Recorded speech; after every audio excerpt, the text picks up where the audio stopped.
We have some PBA rumors for you guys. Ayon sa post ni Sir Snow Badwa is mainit ngayon ang pangalan ni Evan Nelly sa mga trade talks.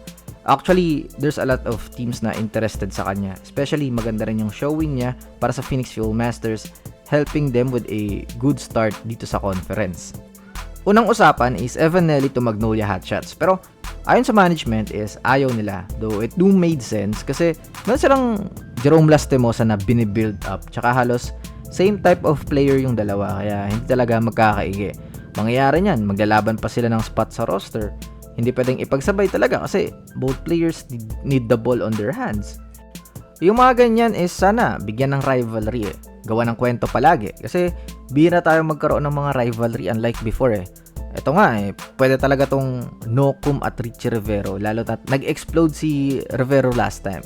Kulang lang sa market. Hindi naman sa sinasabi nating maging James Yap or Mark Kagiwa, pero yung idea kumbaga na may aabangan yung mga tao, mag-aaway yung mga fans, nakakamiss lang yung mga ganyang feeling before.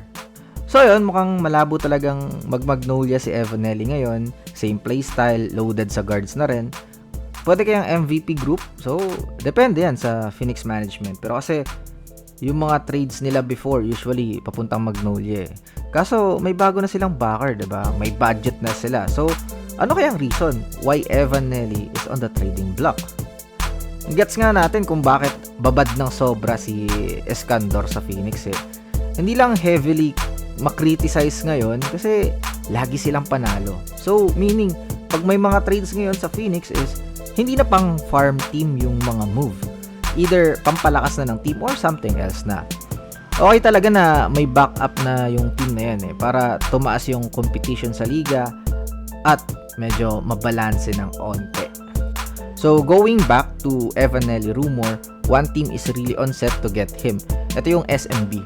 And medyo maging masakit to sa mata ng mga fans kasi nag-hint si Snow Badwa ng pangalan na Marcio Lassiter. Though wala daw words from Coach Leo Austria, and I think it will not happen if nandyan si Coach Leo kasi knowing him, ayaw niyang mawala si Marshall sa kanya. Pero kasi over the years naman is ito na talaga yung SMB. Pag tumatanda na yung player, ito trade nila sa mas bata. Hindi na natin iisa-isahin yung mga players na yan before, pero alam nyo naman na yan kahit dati pa, before nga eh. Kahit nga mismo si Marshall is kinuha nila dahil pawala na yung laro ni Lordy Tugade. Kaya it is possible na matrade si Marshall. Pero for Evan Nelly right now, siguro logical if Ken Taffen. Pero hindi naman gagawin ng Phoenix yan ngayon. Kasi yun nga, may budget na sila eh. Feel ko gusto lang siguro talagang i-unload ng Phoenix si Evan Nelly. I don't know the reason. Malabo naman kay Chris Ross kasi assistant coach na siya ng team eh.